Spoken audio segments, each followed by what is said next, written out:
We're on page 155, chapter 5, population and migration. And is it going to let me go back to that? Sure enough, for the people online, I turned this on before class started.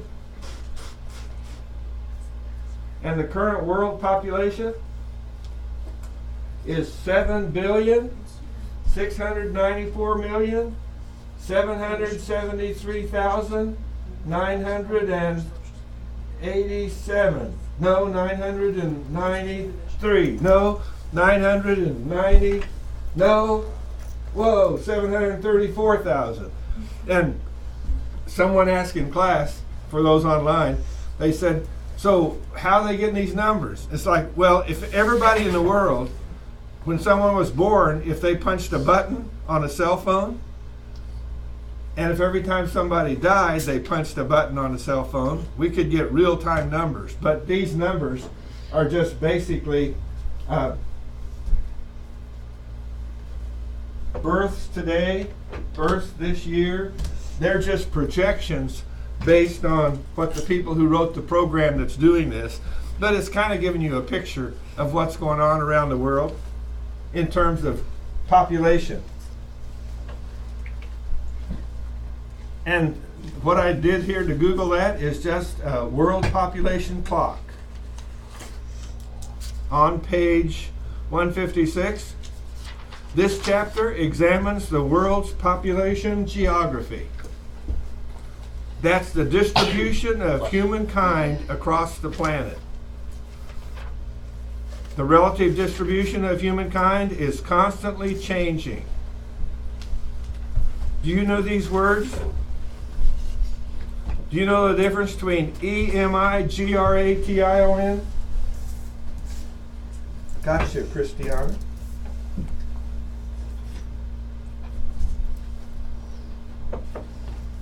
And IMM on page 156, EMIGRATION and IMMIGRATION.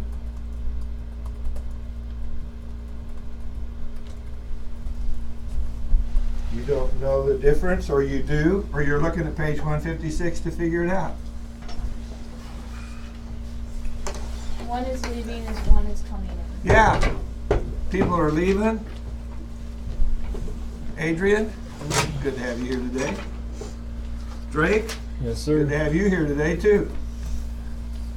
We're looking at the world population clock from the computer, and we're talking about page 156. People leaving countries and people moving to countries, and demography talks about describing the people who live there. So page 156 talks about the distribution and density of human settlements. How many people are in the world? Now see, I have written down here in my book 7.5 billion. But what does this say here? 7.7. If you rounded it off to the nearest 7.7 billion. Well, is my book wrong? No, the number I have written down came from 2016. And this is now what? 2019. So the 2019 number, I might as well write it in there. We'll probably still be using this book for a while. 2019 is what? 7.7 billion.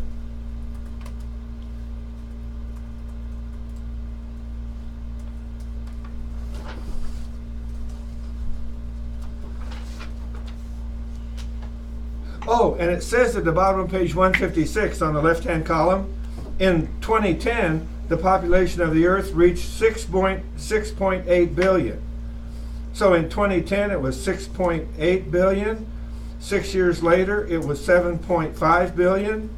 3 years later, it's 7.7 billion. Have you figured out what's happening? We're growing. Is anybody worried about that?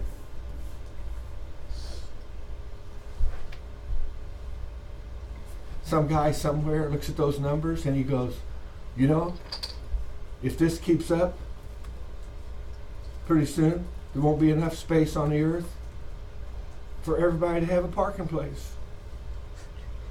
Oh, how dreadful. We won't be able to raise enough food to feed all these people. I'm going, well, as old as I am, it probably doesn't matter. You guys will have to figure that one out someday.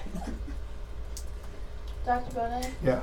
can you scroll down so you can see how many deaths there are? Sure, what's going on here?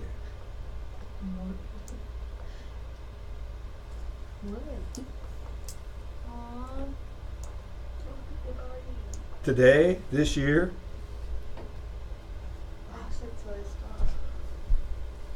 and can you understand that these numbers are affected when we have famines, when we have wars, when we have tragedies going on around the world where a lot of people die?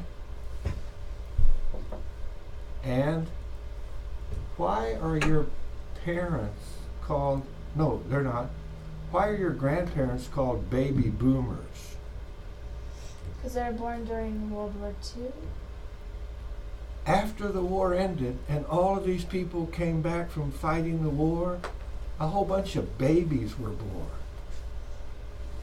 And they called it a baby boom, like a gold rush or something. A whole bunch of people had babies. I mean, at the time of the war, do you understand? You probably don't understand how big a thing war is. Do any of you have relatives who have, or friends or acquaintances who have died in a war?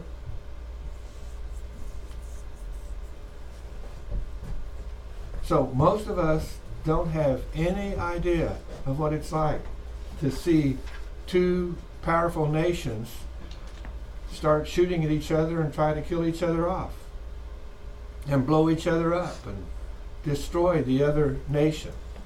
And wars, I mean, any way you look at it, it's just human nature self-destructing.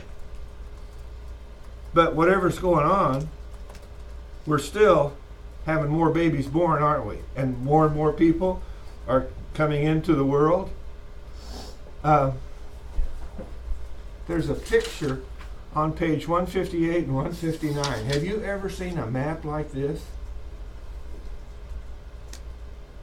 See, look at where we are. There's Mexico, here's the United States, and then there's Canada up above us. Why is Canada so small? Can you tell by the picture? What? It's the size of how many people live there? How many people live in Canada? 33 million. How many people live in the United States? What's it say on this picture? 310 million. How many people live in Mexico? 112 million. How many people live in Brazil? So, do you see why they made Brazil almost as big as the United States?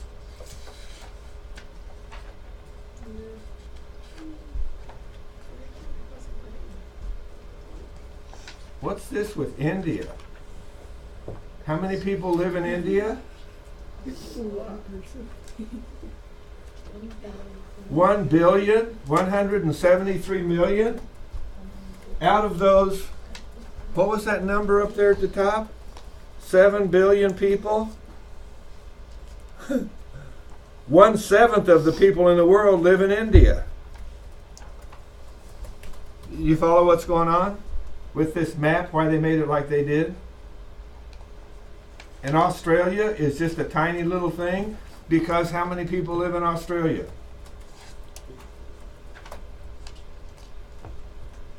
See Australia over on page 159? Tiny. 21 million. 21 million. Okay, you see how this map's been put together? We're so white. I suppose we ought to.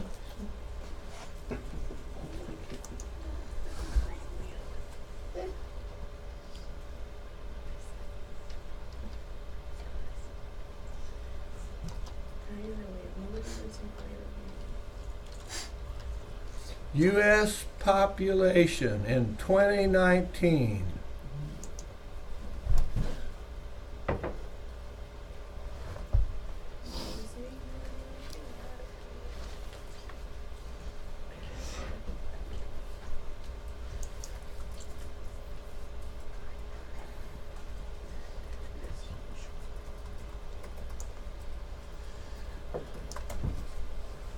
What did it say here? 310 million in the book, but now it's, what does it say up there? 328 million. Because this is 2019 information, and this information was back from when this book was first published. Let's go back to the previous page again. The distribution and density of human settlements. What is it we want to? Do you know how dense the population is where you live?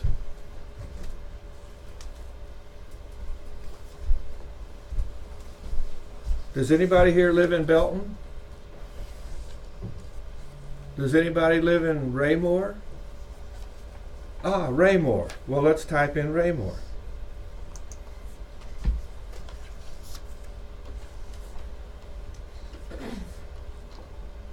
Raymore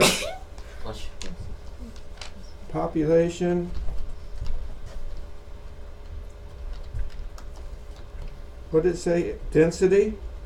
Is that what we're looking for?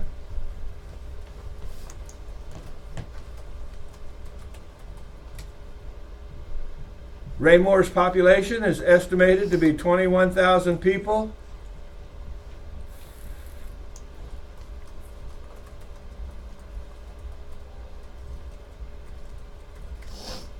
With a household density of 177.75 people per square kilometer, or 460 people per square mile. Does anyone know what a square mile is? Have you ever driven down County Line Road? Have you ever left school and just kept driving down that road to see where it goes? That crosses 71 Highway? Well, eventually, before you get to Ward Road in Lee's Summit, you'll be driving past some open fields, and there'll be a intersection, and then you'll drive, if you watch your odometer on your car, you'll drive about a mile and see another intersection, about a mile and see another intersection. Because, are you ready for this? When Europeans settled here in Cass County, where Raymore is, surveyors went through here and plotted all the land in square miles. So they put markers and they built roads, and there was a reason for that.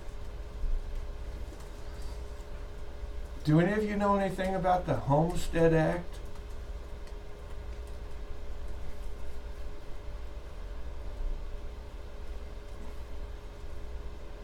Do any of you live on a homestead? Do any of you have ancestors who homesteaded? You don't know? My grandfather, no, my great-grandfather, has a deed to the property that he owned that he homesteaded, and it's signed by the president, that it was signed over to him because he moved onto that land and lived there for 6 years and built a house and farmed it. And the government said to encourage people to move west to all of this open land out here, that if you will go there and live there for 6 years and cultivate the land, in 6 years you can apply for a deed to the land and the government will give you the land. Are you ready for this? It was 160 acres. Holy cow. What? So holy cow. Can you imagine? When I got out of high school, I said to my dad, I'm going to find some place where I can go homestead, like my great-grandfather did. And he goes, good luck, son. He said, there's no more land being homesteaded here in America. And I said, there must be somewhere, and there was, in Alaska. I could move to Alaska, go out in the wilderness, find 160 acres, fence it off, build a house, and live there, and in 6 years it would be mine. Never got around to going to Alaska. I got a job and got busy, but now, does that help you understand why a lot of people from Europe came to America? I mean, can you imagine someone coming to America and saying, you know what you heard about that Homestead Act? It's really true. If you come over here and live on 160 acres for 6 years, it's yours. And in fact, once it's yours, you could rent it out and move on further west and homestead another 160 acres. I mean, it's crazy. They were just, because it was all this open land, and they're saying, we want to encourage people to settle it, so let's give it away to people who will cultivate it. And, okay, now maybe you don't know what 160 acres is. 160 times 2 is 320.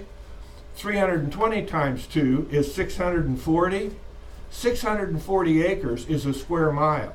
So when you homesteaded, you got 1/4 of a square mile. So that means back during homestead days, on every square mile that they mapped out here in Cass County, somebody fenced off 1/4 of that square mile, built a house, started raising crops, raising some animals, and set up a homestead. And after living there for 6 years, it was his. The only sad thing about, see, in Oklahoma, where my great-grandfather homesteaded, that land could still be in the family if the family hadn't have decided to sell it. But here in Missouri, they had a tragic thing happen years ago. Anyone know what tragedy happened to Cass County? Anybody born and raised in Missouri and know what the Civil War did to the state of Missouri? It just tore it apart. Wasn't it a battleground? It was a battleground. Have you noticed all those monuments around where if you drive down 50 Highway, in fact, they have a Civil War reenactment at Lone Jack every year. And to commemorate the war that went on here. But the sad part of the war is that people who were homesteaders in this area, the army from the north would come through and said, are you feeding the people, the soldiers from the south? Are you aiding the enemy? And they said, no. Well, I heard you were, so we're going to burn your house and kill all your livestock and burn your crops. And then the people who didn't get their crops burnt, the army from the south came through and said, how come they burnt this guy's crops? Because he was feeding our soldiers and they didn't burn yours. Oh, what does that mean? Must be you were feeding those Yankee soldiers, so we'll burn your house and crops. And they got nailed from both sides. And so a lot of people just packed up and left and moved to a safer place to live. And Kansas and Missouri kind of had a war going on. And I can't believe they still celebrate that war. What are the KU? What's the mascot for KU? Jayhawk. Jayhawks. What's the mascot for Missouri University?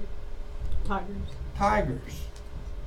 If you study the history of that, the Jayhawkers from Kansas were coming over here and raiding farms in Missouri because they said they were anti-slavery, and anti-slavery people were going to Kansas and burning their farms as tigers because they thought they were pro-slavery.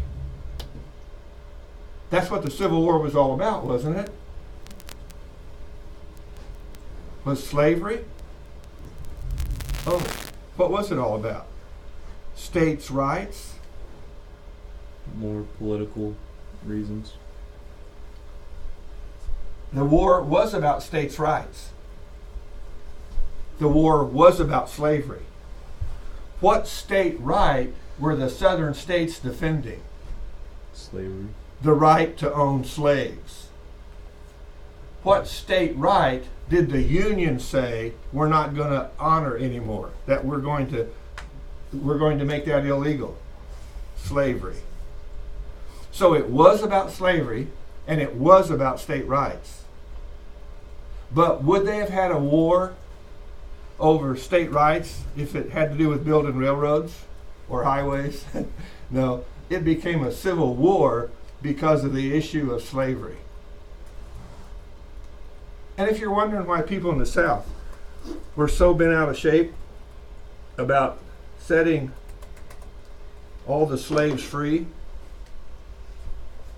do you have any idea how many slaves a southern plantation owner would own to take care of all of his field work? Here's a guy with, say, 6 or 8 children, but he had probably, 100 to 200 slaves? Let's say he had 50 to 100 slaves. Let's say he just had 50 slaves, okay?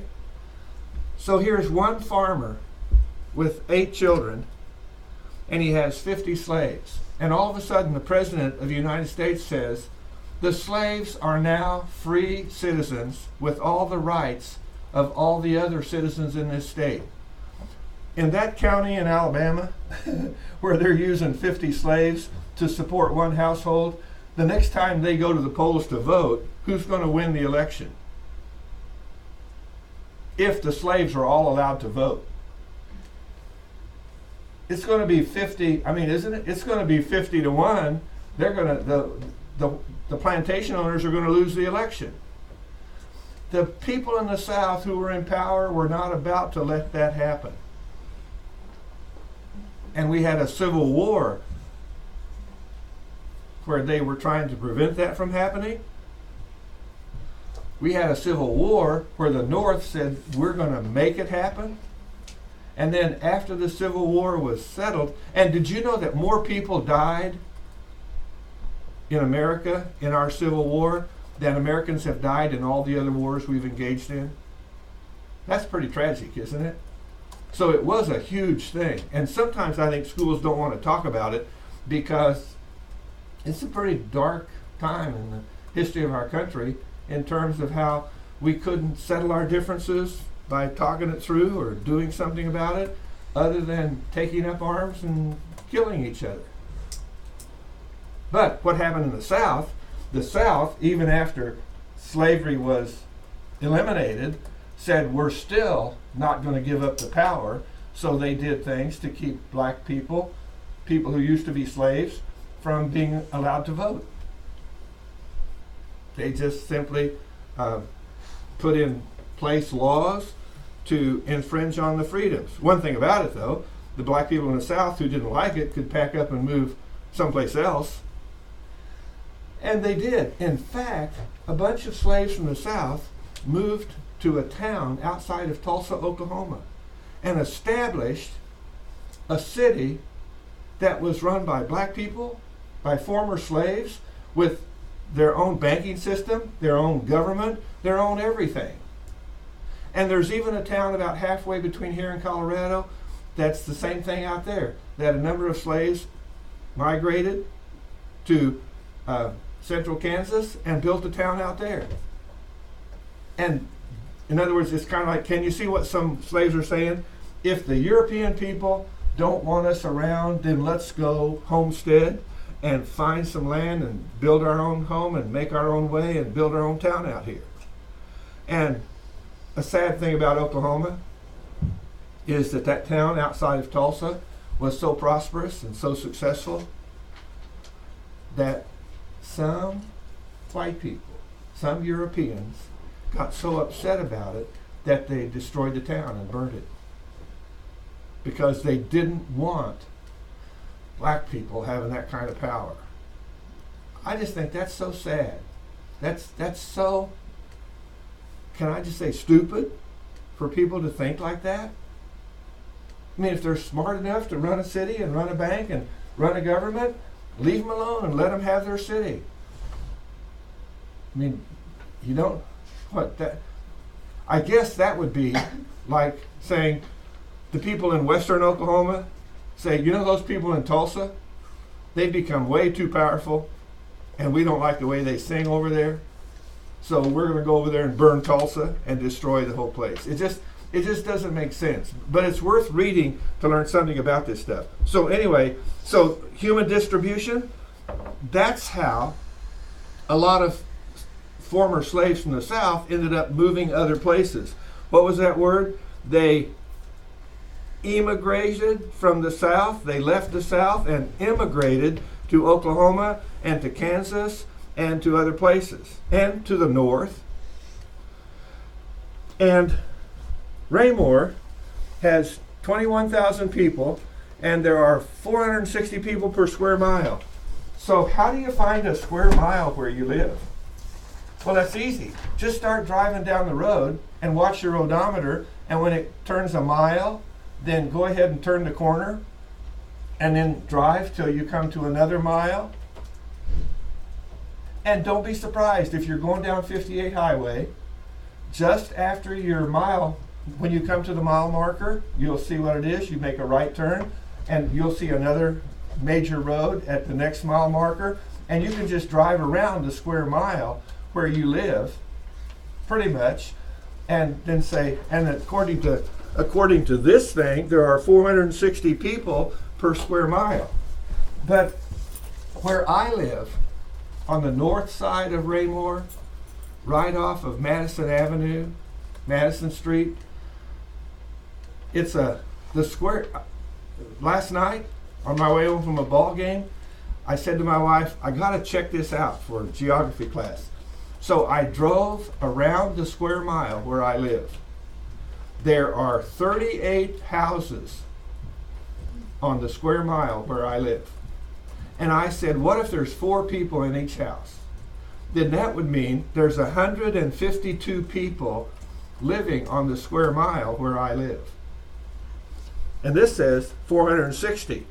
Now, if there's only 150 living on my square mile, then, okay, now if you drive down North Madison, you'll know you've come to my neighborhood when you see houses on acreages. And prior to that, you see the houses built right next to each other. You follow what we're talking about? When they build a whole bunch of houses in a square mile, the number's going to be higher than 460. When they build on acreages, the number's going to be lower than 460. In my neighborhood, it's 152. In some other neighborhoods, it's probably more like 75. If you go out to western Kansas,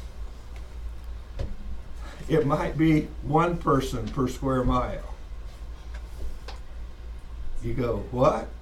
Yeah, a whole bunch of people who went out there to homestead. Remember, on a square mile, the government gave away 1/4 of a square mile to 4 families. But remember I told you the other day about before they had irrigation, dryland farming in western Kansas, that about every 3 or 4 years you would have a crop failure. So a bunch of people go out there and homestead and notice about every 3 or 4 years they have a crop failure. And they hear up in Wisconsin and Minnesota, they never have crop failures. So can you see what some guy says? I think I'm just going to abandon this homestead and move up north and find another one. Well, the guy who said, well, as long as he's leaving, why don't I buy his homestead from him, pay him enough money to buy a wagon and some horses to haul his stuff up north, and I'll own his homestead. And then another guy says, will you buy my homestead? And he says, yeah. And before you know it, the guy, this one farmer, owns the whole square mile. And then the square mile next to him. And the square mile next to that one. So he can end up owning 4 or 5 square miles, and it's only his family living out there. And also, a lot of people who live in the country, what do their children do when they grow up? Build a house in the land. They sometimes build a house there, but if it's too far away from where a job is, they pick up and move to town and get a job and then buy a house in town because they can always go back to the farm and visit. So a lot of people migrate to the city because that's where the jobs are. I mean, I grew up on a farm and I loved farming, but there wasn't any way I could be a farmer because my dad rented his farmland and I didn't have anybody who would, let me use their farmland. So I had to go get a job. So I moved to town to get a job. I actually still lived at home because I was only 5 miles from town. But if you live 50 miles from town, what are you going to do? You're going to move to town and get a job. And in my case, I didn't like working, so I decided to go to college. I didn't like going to college either, but I liked working less, so I kept going to college to get a college degree to think that I could do something else other than work at an auto parts store and make a living. And what happened? I became a teacher. How did that happen? That's a long story. I won't tell you about that one. But I will tell you this, that I've spent my life living in cities, but I look forward to being in the country. And that's why I live on an acreage. Because I'm still a farmer at heart. And my lawn mower is a lawn tractor. And it's orange, just like the big tractor we used to drive on the farm. It's called a Husqvarna. I sit out there and mow my grass, and my wife and my grandchildren and my children laugh and go, Poppy is just being a farmer all over again, driving his little mower around his little farm, mowing his grass, working his field. Yes. And when I was growing up as a teenager, if you took the square mile where I lived, we lived on one half of it, another family lived on the other half of it. So that means on that square mile, there were like 10 people. And that was only 5 miles outside of a town called Enid, Oklahoma, that had a population of about 20,000 people, just like Raymore, with people living about 460 people per square mile. Now, anyone else have another town you want to check out instead of Raymore? No towns that interest you? Does it have to be in Missouri? No. Milton, Pennsylvania. Pennsylvania? Mm-hmm.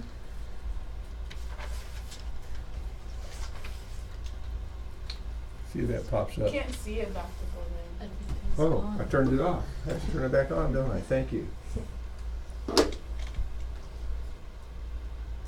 Penn State, would that work?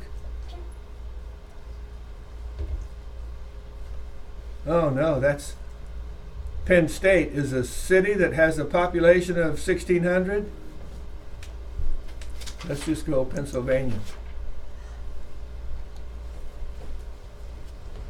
Where is it?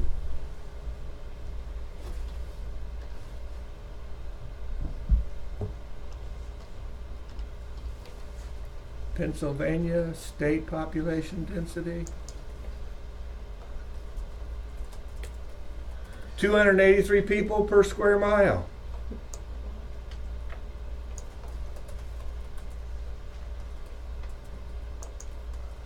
What's that picture look like?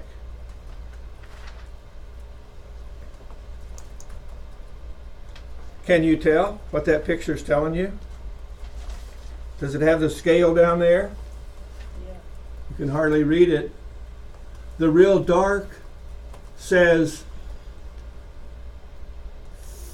30,000 people per square mile, and the white part says less than 13 people per square mile. I wonder if there's one of these for Missouri.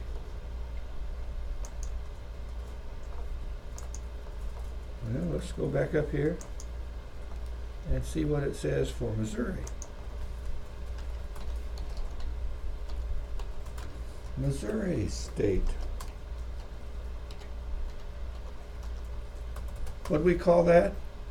Density. Population? Density?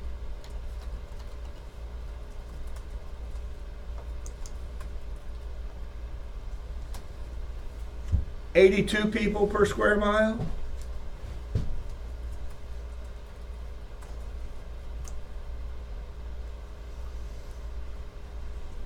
And 82% of the people here are white people.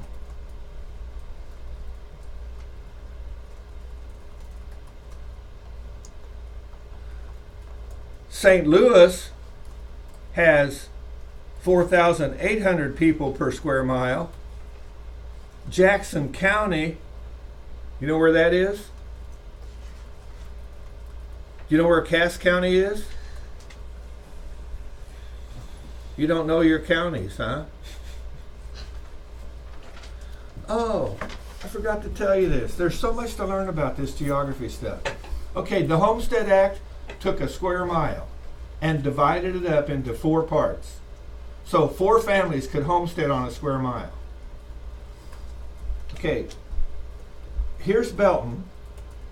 If you drive from Belton to Raymore and look at your odometer, you will have gone about 6 miles.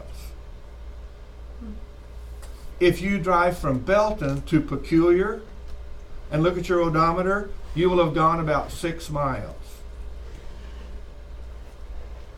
About every 6 miles, you'll encounter a little town, because they took all these square miles, and here's what they said.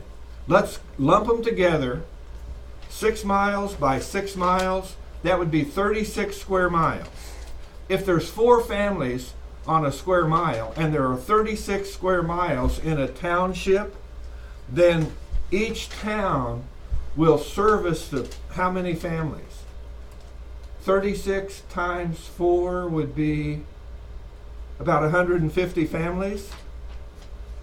And plus 6 miles, and the town's right in the middle, so everybody can put all their stuff in a wagon, hook it up to some horses, and pull it to town and sell it, and then buy what they want in town. And you can leave in the morning, get your horses and wagon around, get to town, sell your stuff, buy what you want, and get back home before dark. You follow the rationale? So they mapped out not only square miles, they mapped out all these townships, and then they clumped together a whole bunch of townships and called them a county. Does anyone know where the county seat is for Cass County? Harrisonville. Have you ever been to Harrisonville? That old square you drive around? That's the place where you had to go file to get your homestead. That's where you had to go if you did something that you got in trouble and had to go to court, or you were suing somebody or got sued. All these little townships were enclosed in an entity called a county, and in that county there was one town that was picked to be the county seat. In fact, that's why when you drive around Missouri and visit all these little counties, You'll drive through a town like Harrisonville, and you'll notice when you go downtown that it had a courthouse and a jail and a library, and there were hotels. Because if you had to go as far from your house to Harrisonville to take care of business in a horse and buggy, you would have to spend the night, take care of your business, and go home the next day. So there were hotels in those county seats to accommodate people who had to go to the county seat to take care of business. Does anyone know? So here's Cass County. Jackson County is north of Cass County. It goes all the way from this county line road out here. 155th Street is County Line Road. South is Cass County. All the way north to the river is Jackson County. And Jackson County goes east, clear out to about 5 miles on the other side of Lone Jack. And that's called Jackson County. Anybody want to guess what city is the county seat for Jackson County? Multiple choice question. Lone Jack, Lee Summit, or Kansas City, Missouri? Kansas City. Kansas City, Missouri is the seat of government for, at one time I think it was Independence was the seat of government for Kansas City, for Jackson County. And Independence and Kansas City have their differences about that kind of thing.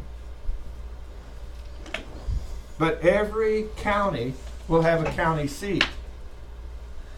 And that's not only been done in Missouri, that's been done in every state. You can take every state, and all you have to do to find them is just like you could go to Missouri and you could say Missouri counties, and it'll show you all the counties. But we're studying population, so we're just going to stick to looking at population. See, St. Charles County, that's where St. Louis is, has 624 people per square mile. Jackson County has 1,100 people per square mile. You go, why is that? Well, Jackson County, Missouri is just, let's see, what towns are in Jackson County, Missouri? Grandview, Raytown, Lee Summit. You follow what's happening? That all these little towns that used to be like 6 miles apart are all part of that county, and they're all towns that are very much populated. And you can check that out for every one of them. I just thought we'd be fun to look at this. Yeah. Let's go back down here.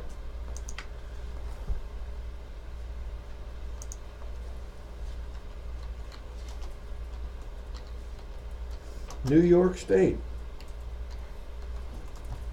Population. Distribution.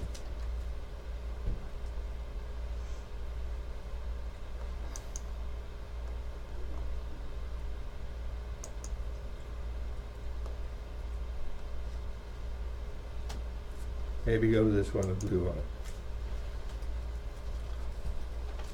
Is that big enough where you can read it? The dark blue is from 0 to 19 people per square mile. I didn't know there was any place in New York where it was wide open spaces like that.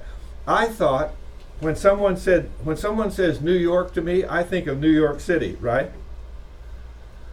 See that bright orange down there?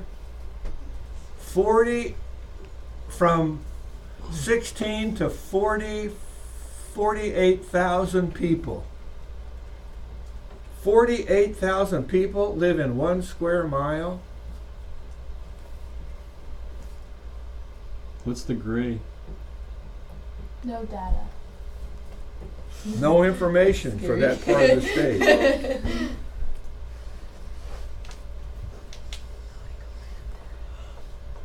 There are some places in New York City that have I think like almost 50,000 people per square mile. I'd go crazy. I mean, how could 50,000 people live there? Oh, you know what the houses look like? They're all high-rise apartments. Because that's the only way you're going to get that many people living in one place. And where's all the open space? Oh, that's the little park. The tiny little postage stamp park that's in between 4 high-rise apartments, where all the children go to play when they want some fresh air. If there's any such thing as fresh air in a town with 50,000 people per square mile.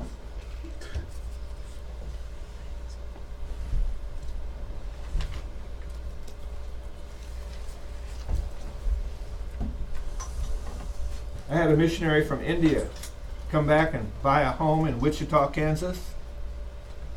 And they had spent their lives in India as missionaries. And they donated some books to Calvary. So I went down in my pickup to pick up the books.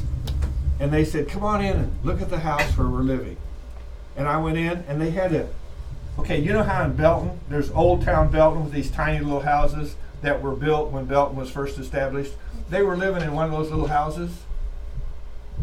And they were just elated. They said, the people in India would think we have a palace. And I go, this is a far cry from a palace. He said, what we got used to living in India, this is a palace. And you just have to understand that people who live places where there's such intense population density, it's just like they're on top of each other all the time. It's like you're bumping into people every place you go. I've always said the thought of living next door to someone else where the house is so close that I could look out my window and see what kind of cereal he's eating for breakfast, that's just too close together. I need to spread out a little bit. And that's why I enjoy living on an acreage, because it takes me back to my roots that I grew up with, and I just enjoy that that kind of thinking.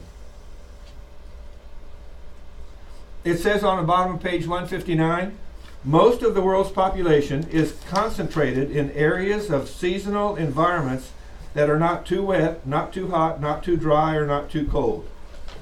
Well, does that explain why Canada only has 33 million people living up there? If you think it gets cold here in the wintertime, while it's cold here, get in your car and drive to the end of I-35. It ends at Canada. Drive over into Canada and see how cold it gets. And then once you get to Canada, keep driving north as far as you can go to see how cold it gets up there. I mean, you understand? You're getting pretty close to the North Pole, where hardly anybody lives. In fact, most of the Earth's inhabitants live in warm, mid-latitude climate regions, including Western Europe, Eastern China, and Northern India.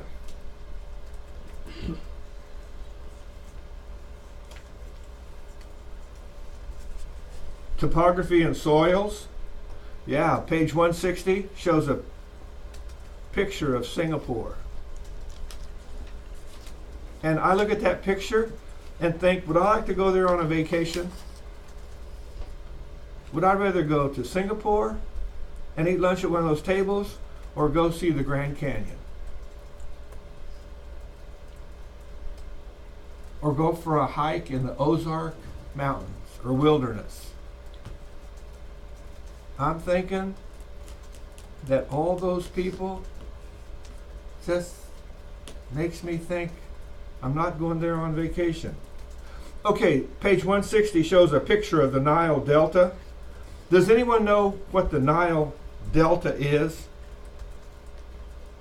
Why would a lot of people in that part of the world live close to the Nile River? Because when it floods, it comes back and there's a rich What does the Nile River do on an annual basis? It floods, it spreads out all of that rich sediment from the river. It makes for good raising of crops, and there's a water supply, even if you can't get to the river to get it, because the river's there. You know, if you don't live very far from the river, that you won't have to dig down very far to make a well to get water out of the ground. So this becomes a very attractive place for people to live. Well, what else are they talking about in here?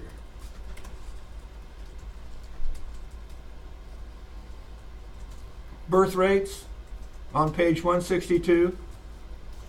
We saw that little chart of people being born and people dying. Population growth. A few years ago, quite a few years ago, but there was a time when people in America, some people that I call social engineers, who wanted to decide how the world should live. Well, here was their concern. If we let people in third world countries, anyone know what a third world country is? It's where they have like minimum technology, no electricity, no running water.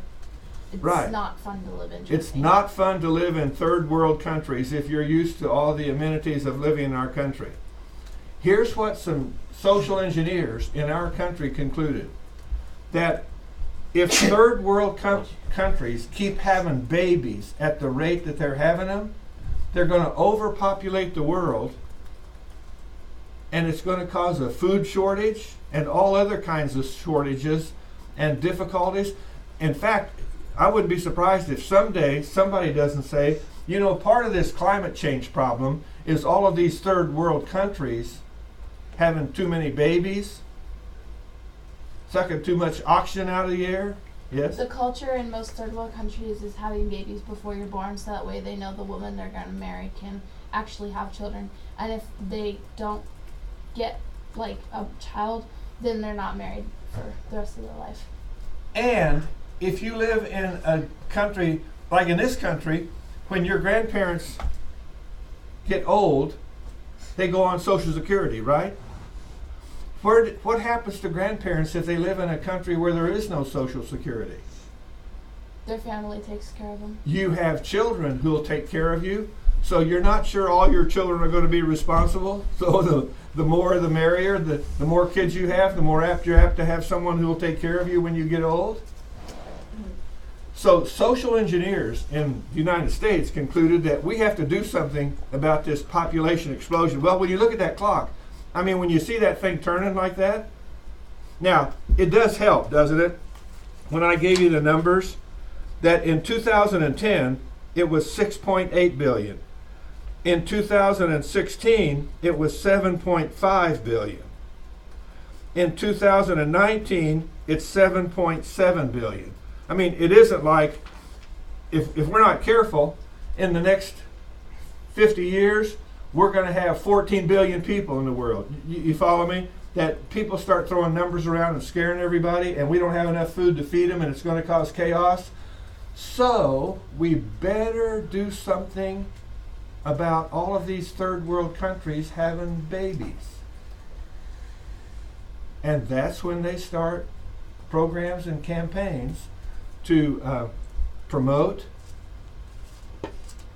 abortions and to encourage women to get jobs rather than just have babies, so that they can enjoy the benefits of life like we have in the Western world. And, by the way, do we kill a lot of babies in this country? And why are those babies being aborted?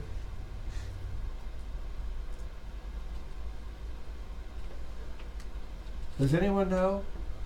Why would a woman who finds out she's pregnant decide to have an abortion? Does anyone know some of the reasons they give for having an abortion? She can't support the child. I don't have a job. I can't support a child. It'll mess up their career. It'll mess up my career. I'm going to college. I can't have a baby getting in the way of my earning my college degree. I just don't want to be bothered with raising a child. And see, and I want to say to that person, then why did you get pregnant in the first place? I mean, don't you learn enough in health class to know there's a way to avoid getting pregnant? Just show a little self-control. And if you can't support the baby, then let some family have the baby who can't have a child and who would love to take it and raise it. I just don't understand some of this stuff. So it talks about page 162, actual fertility and fertility projections, where they project what's going to happen in the future. Page 164. Now what in the world is this? I don't know, but whatever it is, it shows Uganda, Germany, and the United States.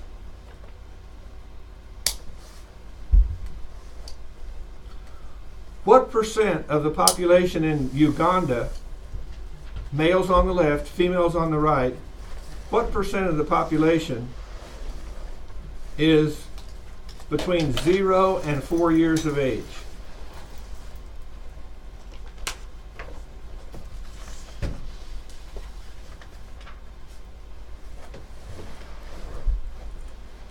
Do you see that? From 10% on the male side, 10% on the female side, that would be about 20% of the population is between 0 and 4. What percent is between 5 and 9 for Uganda? 16. So 8 and 8 would be 16. 10 and 10 would be 20. Out of those 100 children that were alive from 0 to 4, out of those 20 children, there's only 18 of them still alive from 5 to 9, or 16. What happened to those 4 of them? They died. And as you keep going up, how many people are in Uganda from 20 to 24? About 5 and 5, about 10%. What percent of the population is from 0 to 20, from 20 to 24 in the United States?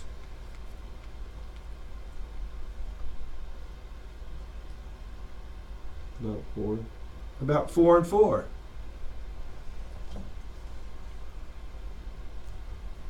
And you see, as you get to say, what percent of the population in the United States is between 90 and 94? Say, I don't know, but there aren't very many of them. That's why they keep showing their pictures on the news. And then they ask them, well, you're 95 years old. How did you live so long? Well, I say smoking a cigar and drinking a beer got me here. I don't think so. More women, actually, like the women's side on both Germany and the United States are the ones that reach 99. There's like no men. Because women are smarter and they know how to take care of themselves better as they get older. They're not as reckless and self-destructive. I mean, let's face it, guys. What else can you say? Say, no, God just gave them some genetic predisposition to live longer than us. It's not my fault. Isn't that amazing how we just like to excuse ourselves from taking responsibility? Just own up. What is it we say? Just man up. Be responsible. So that's what these charts look like. Can you see what happens? Can you see the concern in America? Okay, you don't have to take care of your older family because the government will send them a check every month. I mean, every month I get my statement from the bank, and there it is, a check from the government. And all I can say to all of you is thank you very much. You know, when you go to work and on your paycheck, they take money out of it, and one of it's called FICA, F-I-C-A. Well, that's the money they send to me. Thank you very much. And I will say to you, and when you get old, the government will send you a check, and you'll say to the younger generation, thank you very much. Now, some people say, well, I think when I'm as old as you are, Social Security won't be there. We'll be back depending on each other. I doubt that's going to happen. But if, for my age, there's a whole bunch of young people paying in Social Security, you don't have to each pay very much to pay my bill. You follow me? But as the older population grows and the younger population isn't working or dies off, then it has to be fewer and fewer people paying for you to live. I suppose if Social Security collapsed tomorrow, I mean, we've got so many, I call them chicken littles. You know, the sky is falling, the sky is falling. So many doomsday people in America that if you don't like whoever's in office, then you just say the world's going to fall apart because they're doing whatever. But if Social Security collapsed and they sent me a letter and said no more checks, then what would I do? I would get a job working as a greeter at Walmart and move in and live with one of my kids. And since I only have 2 daughters, I'd live with one of them for 6 months and the other one for 6 months. You say, well, what makes you think they would take care of you? Oh, I took care of that when my wife's parents got old. Any idea what I did when Nina's mom and dad got older and couldn't live on their own anymore? I said, hey, you need to come and live with us. You won't have any bills to pay, so you won't have to have any money to live, and we'll feed you and we'll house you. And they moved in, and I fixed up a kind of a basement apartment for them to live in with a stove and with a bathroom and everything down there, so they had their own little place to live. And my 2 daughters watched me take care of their grandparents. So what do they just assume they're going to have to do someday when I get old and can't handle it? They will just assume that they're supposed to take care of me. What about my friend who doesn't care about his parents and tells them to take care of themselves? When he gets old, he's going to be homeless because his kids are going to do the same thing to him. Doesn't the Bible talk about you reap what you sow? So I'm thinking, if you want someone to take care of you when you get old, then find somebody else to take care of while you're younger. And then do something to take care of them. I had a grandfather in Oklahoma who loved Russell Stover's chocolates. So every time we went down there, we bought a box of Russell Stover's chocolates and took it to him. Why? I just wanted my own children to see how I take care of their grandparents and their great-grandparents. And whenever I do something for one of my grandkids and my daughter says, Dad, we owe you. And I said, put that in the book and make a note of it. She goes, what? I said, so when the day I move in, you won't be surprised. Because I'm just thinking, someday I probably will need somebody telling me when to take my meds. And what to eat and when to eat and how much or how little. And I probably won't be a very easy person to take care of. But I've already told him that the best way to take care of me is buy a little travel trailer and park it out behind the garage somewhere and tell me that's where you live. Stay there and we'll bring you food and water and medicine when you need it. Okay, page 165 shows a picture of the median age.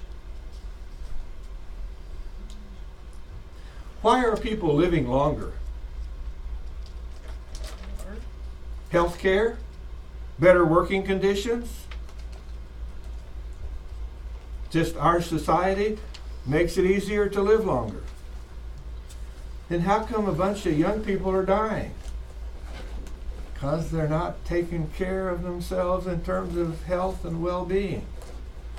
In fact, the baby boomers, all those babies that were born, as they approach the place where they're going to collect Social Security, some people have been alarmed about how are we going to have enough money to pay Social Security checks to all those baby boomers. And when I first heard that, those people, alarmists saying that, I said, you know, they need to relax. I mean, I'm not a baby boomer, but I grew up with a bunch of them, and they don't eat right, they don't exercise. So guess what? Most of them are going to die before they live long enough to collect Social Security. Lighten up, people. The people who are living 95, there aren't that many of them. And there's a reason they live that long. And there's a whole lot of people in America who just aren't going to live long enough to collect it. So you're not going to have to pay for all those people who had lousy lifestyles. Well, that's probably not very encouraging, but you might as well come to grips with it when you're talking about population and factors affecting fertility rates.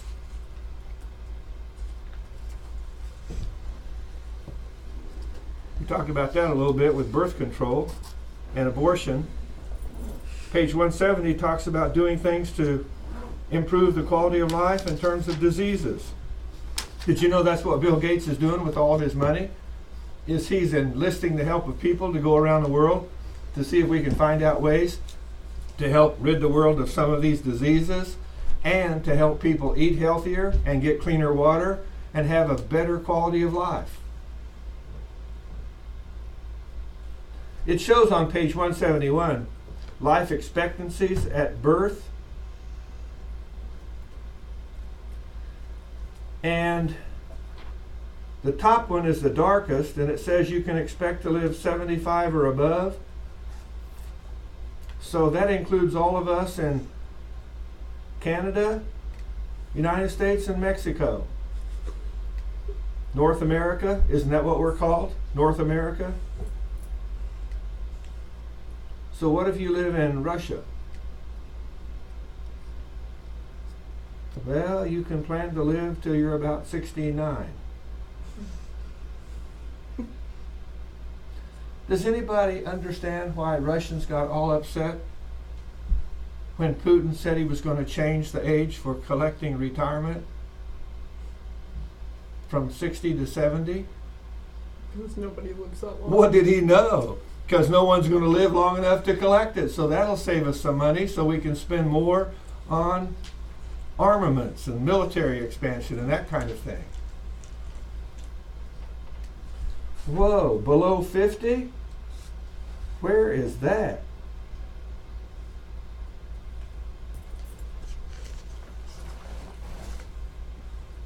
Below 60? All of southern Africa, isn't it? Now, I don't know if some people think about this or not, but look at this picture. Here's all of Africa with this light color, and then right up here around the top of Africa, you see some of the darker color. What's that little body of water that those countries on the north part of Africa are next to? Does anyone know what that's called? The boot of Italy sticks out into it. Spain is north of it. Where Spain and Africa almost touch, that's the Rock of Gibraltar. Does anyone know what that little body of water is called that's got Italy sticking out into it? Mediterranean Sea.